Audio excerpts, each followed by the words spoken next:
بسم اللہ الرحمن الرحیم۔ مریم کی شادی کو 8 ماہ ہوئے تھے۔ شادی کے بعد وہ پہلی بار بھنڈی بنا رہی تھی۔ وہ جانتی تھی کہ اس کے شوہر عمر خان کو بھنڈی بہت پسند ہے۔ اس نے بھنڈی کو ابالا، اس کے بعد تڑکا بنا کر اس میں فرائی کر دیا۔ بھنڈی تیار ہوئی تو اس کی شکل دیکھ کر مریم کو اندازہ ہو گیا کہ جو عجیب چیز تیار ہوئی ہے وہ کم از کم بھنڈی کا سالن نہیں لگ رہا۔ وہ سوچنے لگی کہ آج بھی اسے شوہر کی بیہودہ اور ننگی گالیاں سننی پڑے گی۔ خیر، وہ اپنے شوہر کی واہیات لغو بکواس سننے کی عادی ہو گئی تھی۔ اس کا شوہر عمر خان غسیلہ جوان تھا۔ بنیادی طور پر مریم کھاتے پیتے گھرانے سے تعلق رکھتی تھی، جہاں کھانا پکانے کا کام خان ساما کرتا تھا۔ اس گھر میں کبھی نوبت ہی نہیں آئی تھی کہ مریم کچن کا کام کرتی۔ البتہ کبھی کبھی اس کی امی اسے نصیحت ضرور کرتی تھی کہ لڑکیوں کو بیگانے گھر جانا ہوتا ہے، لہٰذا تمہیں چاہیے کہ گھر کے کام کاج کیا کرو۔ مریم یہ کہہ کر امی کی بات ٹال دیتی، مجھے نہیں کرنی کوئی شادی وادی۔ مریم کی شادی ہوئی تو بات بات پر جب عمر خان کی طعن و تشنیع کا سامنا کرنا پڑتا تو رو رو کر اسے امی کی نصیحتیں یاد آتی، مگر اب کچھ نہیں ہو سکتا تھا۔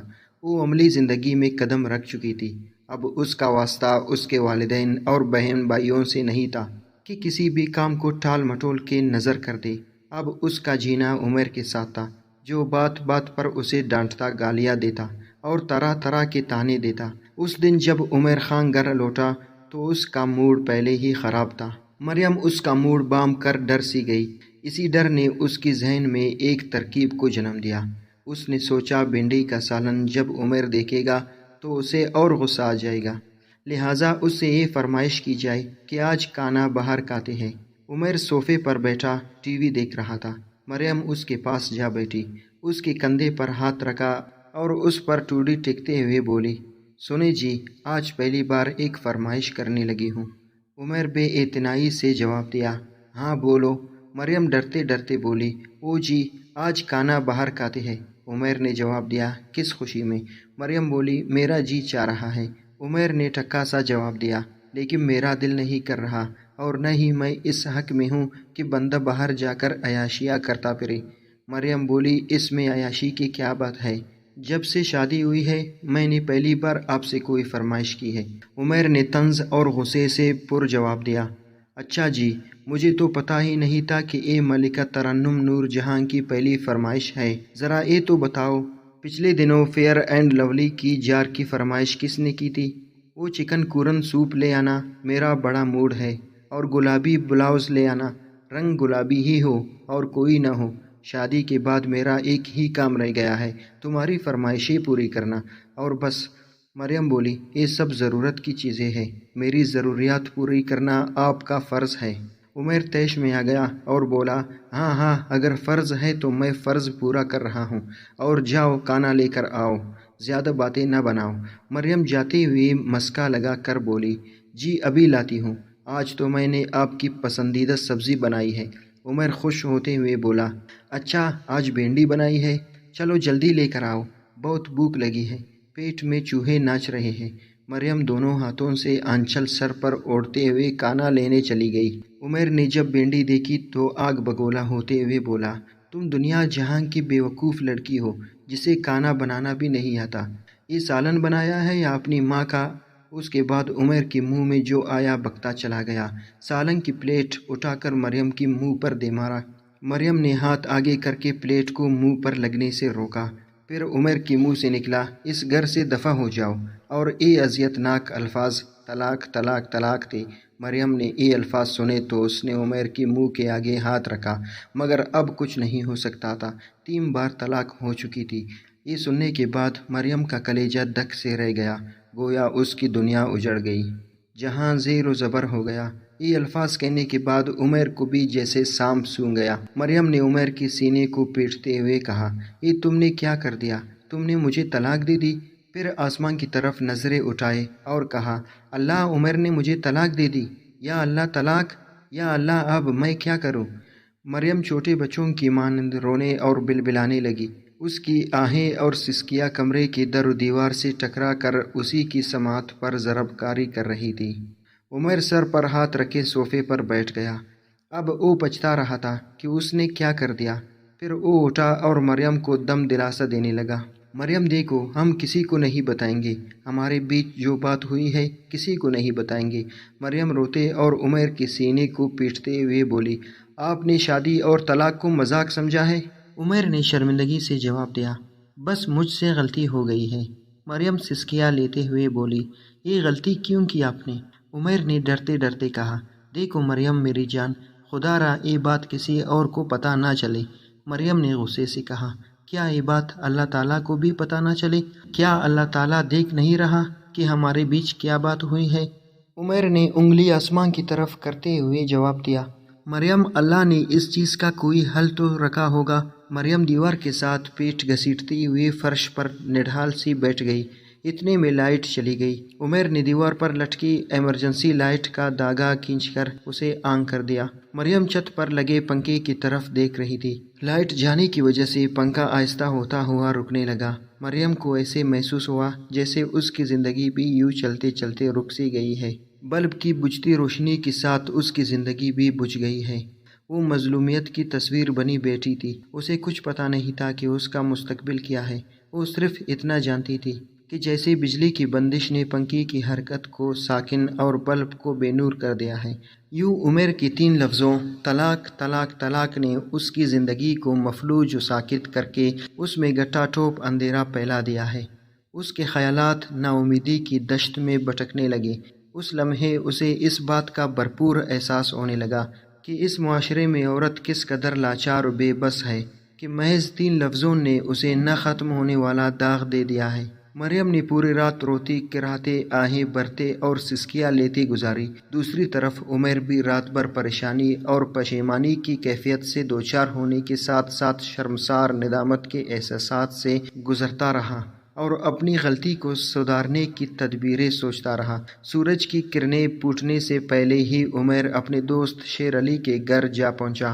دروازے پر 3-4 بار دستک دینے کے بعد شیر علی جمائیاں لیتا ہوا نمودار ہوا۔ اس کی حالت سے پتہ چل رہا تھا کہ وہ عمیر کی دستک پر جاگا ہے، کیونکہ اس کی آنکھوں سے نیم خوابی کا خمار ابھی تک نہیں اترا تھا۔ شیر علی نے تعجب سے پوچھا، ارے عمیر، اتنی صبح صبح، خیر تو ہے نا؟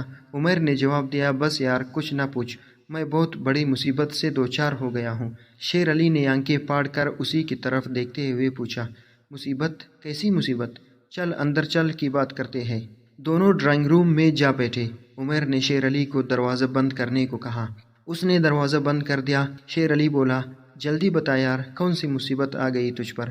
اللہ خیر کرے۔ عمیر دونوں ہاتھوں میں منہ چھپا کر سسکیاں لیتے ہوئے بولا، بس یار شیرو، کیا بتاؤ؟ مصیبت آ نہیں گئی بلکہ میں نے خود ہی اپنے سر لے لی ہے۔ میں ہی اس مصیبت کا ذمہ دار ہوں۔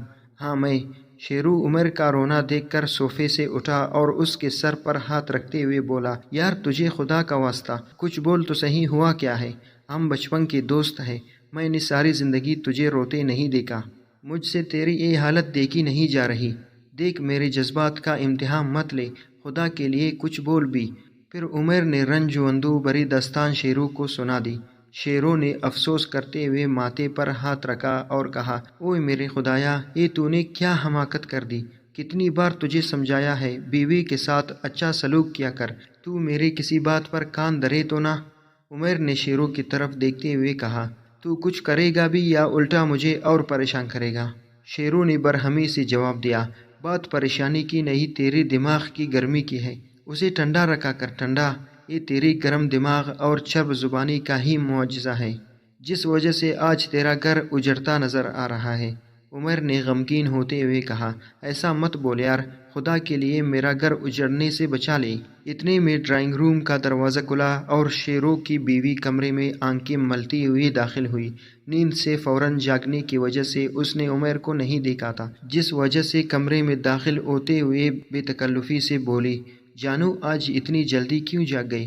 پھر عمر کو دیکھ کر شرما سی گئی، کیونکہ اس کے بال الجھ رہے تھے اور سر پر دوپٹہ بھی نہیں تھا۔ اس نے جلدی سے سر پر دوپٹہ لیتے ہوئے سلام کیا اور عمر سے پوچھا، بھائی خیر تو ہے نا آج سویرے سویرے؟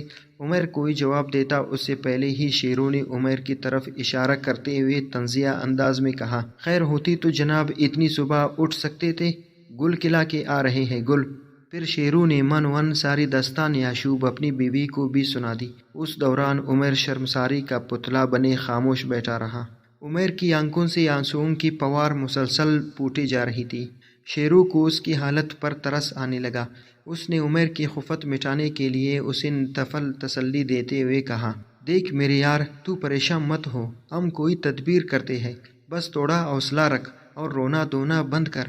پھر عمیر شیرو سے دوبارہ مخاطب ہوا، دیکھ یار، میرا تیرے علاوہ کوئی نہیں، بس اس مصیبت کا کوئی حل نکال۔ شیرو عمیر کی پیٹھ پر ہاتھ پھیرتے ہوئے بولا، اب تو عورتوں کی طرح رونا دھونا بند کر۔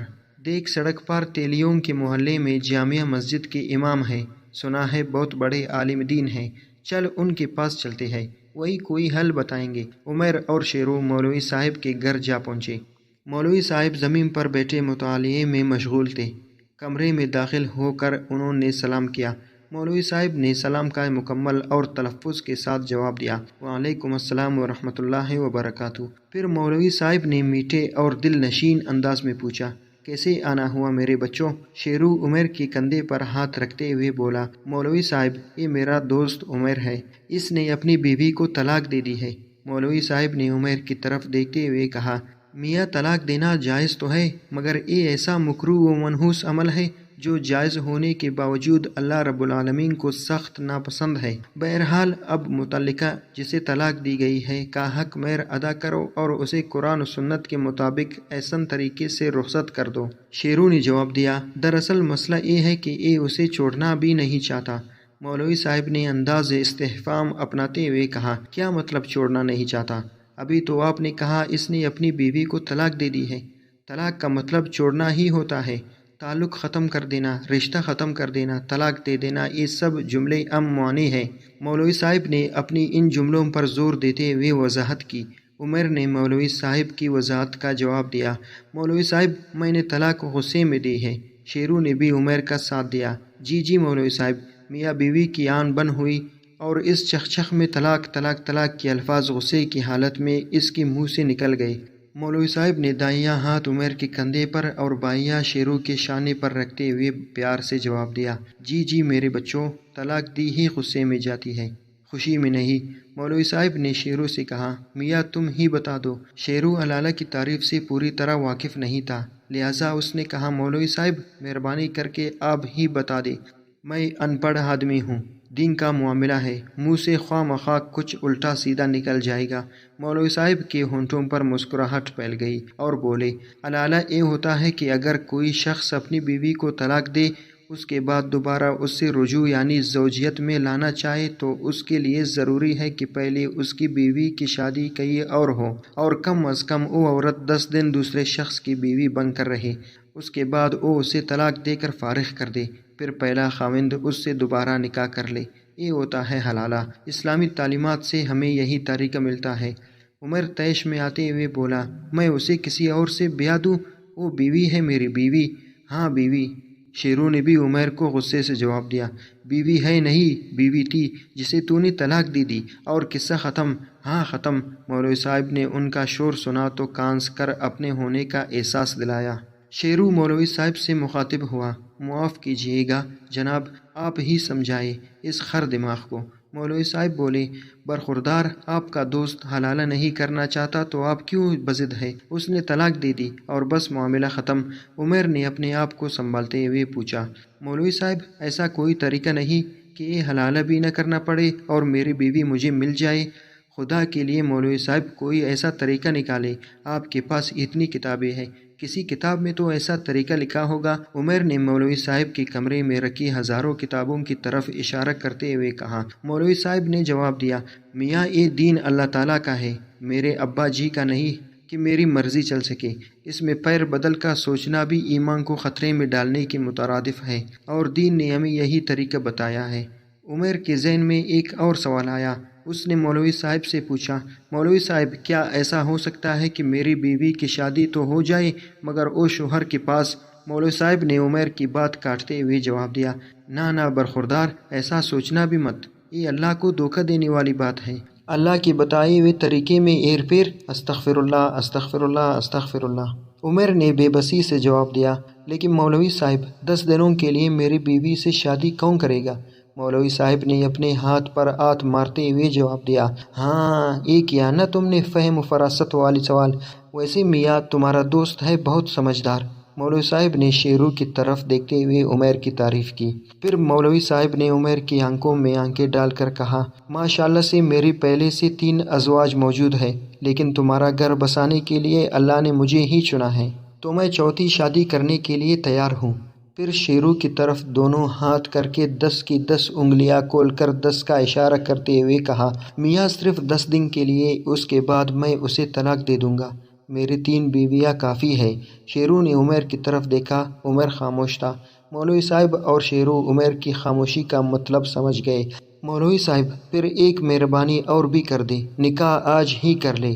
مولوی صاحب نے اینک اتار کر صاف کر کے دوبارہ پہنی اور کہا، ہاں ہاں ضرور، مجھے خوشی ہوگی، جتنا جلدی تمہارا گھر بس جائے۔ عمر اور شیرو دونوں واپس آ گئے۔ عمر گھر میں داخل ہوا تو مریم اپنی امی سے فون پر بات کر رہی تھی۔ عمر کو محسوس ہوا جیسے مریم اس کی شکایتیں کر رہی ہے۔ وہ دروازے پر رک گیا اور کان لگا کر مریم کی باتیں سننے لگا۔ مریم امی سے کہہ رہی تھی، نہیں نہیں امی، میں پریشان نہیں ہوں، بس رات دیر تک جاگتی رہی۔ عمر ہے نا، اتنا باتونی ہے کہ شروع ہو جاتا ہے تو چپ ہی نہیں کرتا۔ رات کو تو اس نے اپنی سکول دور کی شرارتیں سنا سنا کر اتنا ہنسایا کہ ابھی تک پیٹ میں درد ہے۔ نہیں نہیں امی، آج نہ آئے، آج ہم کھانا باہر کھائیں گے، میں آپ کو فون کر کے بتاؤں گی، آپ تب آنا۔ جی جی۔ اگلے 3-4 دنوں میں عمر نے مریم کی باتیں سنی تو اس کی آنکھوں میں آنسو آ گئے۔ اس وقت اسے بھرپور احساس ہوا کہ اس کی بیوی کتنی عظیم عورت ہے۔ مریم نے عمر کو دیکھا تو فون بند کرتے ہوئے عمر کی طرف لپکی۔ عمر نے مریم کو صوفے پر بیٹھنے کو کہا۔ مریم بیٹھ گئی تو عمر نے وہ ساری باتیں جو مولوی صاحب کے ساتھ ہوئی تھی مریم کو بتا دی۔ مریم نے روتے ہوئے کہا، حلالہ عمر تم کیا کہہ رہے ہو؟ عمر بولا، مریم اگر ہم ایک ہونا چاہتے ہیں تو اس کا یہی حل ہے، اس رشتے کی خاطر تمہیں ایک قربانی دینی پڑے گی۔ مریم آنسوؤں پر قابو پانے کی کوشش کرتے ہوئے بولی، رشتے کی خاطر ہی تو ساری قربانیاں دے رہی ہوں، تمہاری دل کو چیدنے والی باتیں سنتی آئی ہوں، تمہارے بےہودہ گالیاں سنتی آئی ہوں، تم سے مار کھاتی آئی ہوں، پھر طلاق، اور اب حلالہ، ہاں حلالہ، کسی اور کے ساتھ 10 راتیں۔ یہ کہہ کر مریم نے روتے ہوئے کہا، ٹھیک ہے عمر، اس رشتے کی خاطر ایک قربانی اور سہی۔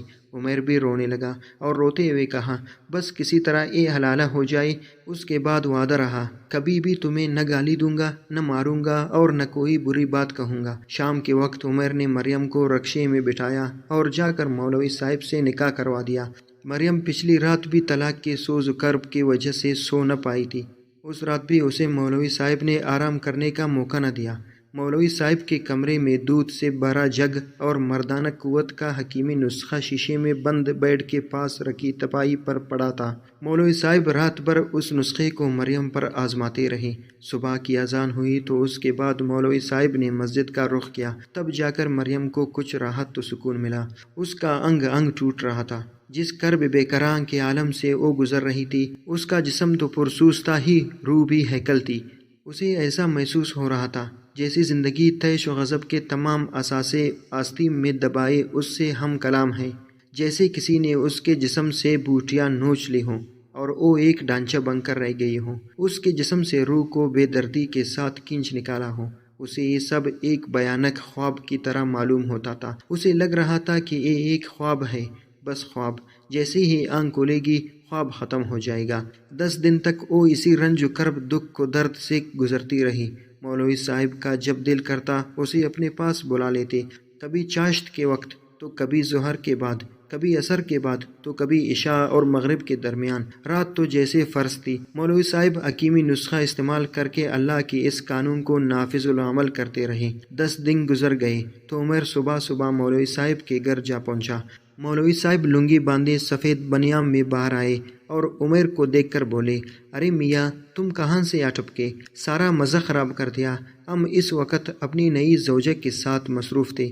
عمر نے غیرت کے مارے آنکھیں نیچے کرتے ہوئے جواب دیا، جی میں اپنی بیوی کو لینے آیا ہوں۔ مولوی صاحب نے غصے سے جواب دیا، تمہاری بیوی فی الحال ہماری نکاح میں ہے، یعنی ہماری بیوی، اور 10 دن مغرب کے وقت پورے ہونے ہیں۔ ہم مغرب کے نماز کے بعد آخری دفعہ اس سے ملیں گے، اس کے بعد اسے لے جانا۔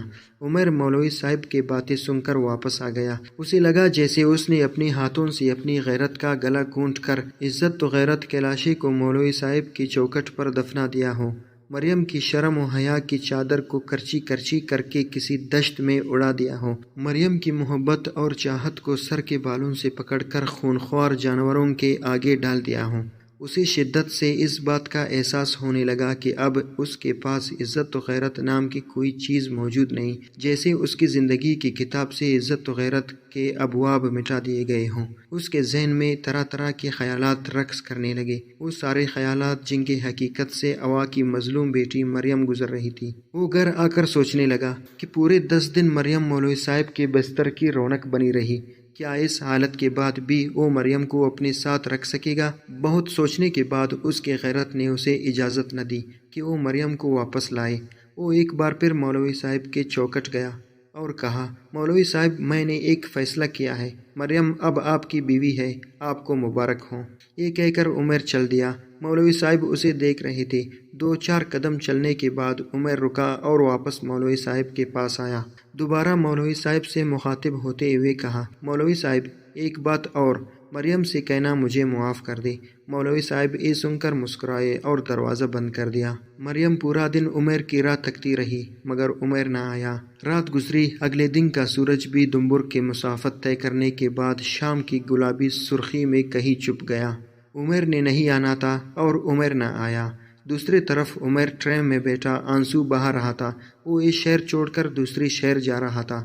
پل دو پل اسے اس کا ضمیر ملامت کرتا رہا کہ اس نے مریم کے ساتھ بہت زیادتی کی ہے۔ اسے مریم کے ساتھ بیتے وہ سارے پل یاد آنے لگے۔ کہتے ہیں کہ ایمان کے بعد بڑی نعمت نیک عورت ہوتی ہے، کیونکہ مریم نیک و پارسا اور بہت اچھی لڑکی تھی۔ سیرت و صورت دونوں لحاظ سے ہی باکمال تھی۔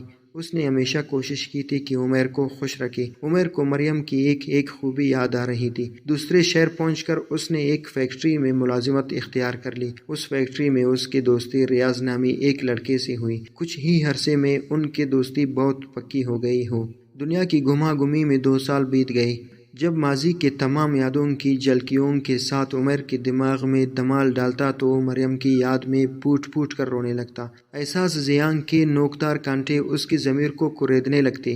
اس کے دل میں ایک چبھن تھی جو اس کے جذبات و احساسات کو کرانے پر مجبور کر دیتی۔ اس نے ریاض کو یہ داستان سنا رکھی تھی۔ ریاض نے یہ سمجھا کہ اسے اپنی بیوی کی جدائی کا احساس اس لیے ہے کہ وہ ایک خوبصورت لڑکی تھی۔ اس وجہ سے ریاض کبھی کبھار عمر کو ہلکا کرنے کے لیے تائی پلاؤ کے کوٹھے پر لے جاتا۔ ریاض تائی پلاؤ کا پکا کسٹمر تھا۔ تائی پلاؤ کے پاس جب بھی کوئی نیا مال آتا تو وہ ریاض کو ضرور فون کرتی۔ اتوار کا دن تھا۔ عمر سو رہا تھا۔ دروازے کی گھنٹی بجی۔ عمر نے دروازہ کھول کر دیکھا تو ریاض کھڑا تھا۔ ریاض نے کہا، یار تو نے فون کیوں بند کر رکھا ہے؟ عجیب بندہ ہے تو، میں 2 گھنٹے سے تجھے فون کر رہا ہوں۔ عمر نے آنکھیں ملتے ہوئے جواب دیا، میرے خیال میں بیٹری ختم ہونے کی وجہ سے بند ہو گیا ہوگا۔ بول، کون سی قیامت آ گئی ہے؟ ریاض نے عمر کو گلے لگاتے ہوئے جواب دیا، قیامت نہیں، مال آیا ہے، مال۔ تائی پلاؤ کا فون آیا تھا، کہہ رہی تھی کہ لاہور سے مست مال آیا ہے، دے تالی اور جلدی سے تیار ہو جا، میرے فلیٹ کی چابی پکڑ اور وہاں پہنچ، میں لڑکی لے کر آتا ہوں۔ عمر نے تھوڑی روکی انداز میں جواب دیا، تیرے مال بھی نہ سارے فضول ہوتے ہیں، پچھلے دفعہ بھی یہی کہا تھا مگر کودا پہاڑ اور نکلا چوہا۔ پھر دونوں کلکلا کر ہنسے۔ ریاض لڑکی لینے چلا گیا اور عمر تیار ہو کر اس کے فلیٹ پر پہنچ گیا۔ عمر ریاض کے کمرے کی کھڑکی سے روڈ پر جھانک رہا تھا۔ روڈ پر ایک ٹیکسی رکی۔ ریاض تائی پلاؤ اور اس لڑکی کے ساتھ اترا۔ لڑکی کالے برقعے میں تھی اور تائی پلاؤ نے سفید چادر سے نقاب کر رکھا تھا۔ ریاض ان سے آگے بھاگتا ہوا کمرے میں پہنچایا اور بولا، یار قسم سے کیا مست مال ہے، میں ایک بار تو وہی ٹنڈا ہو آیا ہوں، اتنا مست مال تھا کہ مجھ سے صبر نہ ہوا، ایک دفعہ اور بھی کرنا ہے، لیکن پہلے تو کر لے، میں اور تائی پلاؤ ساتھ کمرے میں گپ شپ کرتے ہیں۔ ٹھیک ہے پھر تیار ہو جا، لڑکی آ رہی ہے۔ ریاض کمرے سے نکل گیا اور عمر لڑکی کا انتظار کرنے لگا۔ عمر نے بالوں پر ہاتھ پھیرا اور صوفے پر بیٹھ گیا۔ لڑکی کمرے میں داخل ہوتے ہوئے عمر کی طرف دیکھ کر دروازے کی چوکھٹ پر رکی، پھر عمر کے پاس آ بیٹھی۔ عمر کے جسم سے کپکپاہٹ سی پیدا ہوئی۔ اسے ایسا لگا جیسے وہ اس کپکپاہٹ سے اچھی طرح واقف ہو، جیسے سینکڑوں دفعہ ایک کپکپاہٹ اس کے جسم کا حصہ رہی ہو، جیسے اس کپکپاہٹ سے اس کے جسم کا انگ انگ آشنا ہو، جیسے اس کپکپاہٹ سے اس کی روح کا برسوں پرانا کوئی واسطہ ہو۔ دک دک اس کے دل کی دھڑکن تیزی سے چلنے لگی۔ موسم کی یخبستگی کے باوجود اس کے پیشانی پر پسینے کی لہر چمکنے لگی۔ اس کا گلا خشک ہو گیا۔ اس نے لڑکی کو سلام کیا اور پوچھا، میڈم آپ کا نام؟ لڑکی نے سلام کا کوئی جواب نہ دیا، پھر اپنا نقاب ہٹایا اور بولی، عمر صاحب، میرا نام میڈم حلالہ ہے۔ وہ لڑکی کوئی اور نہیں بلکہ مریم ہی تھی۔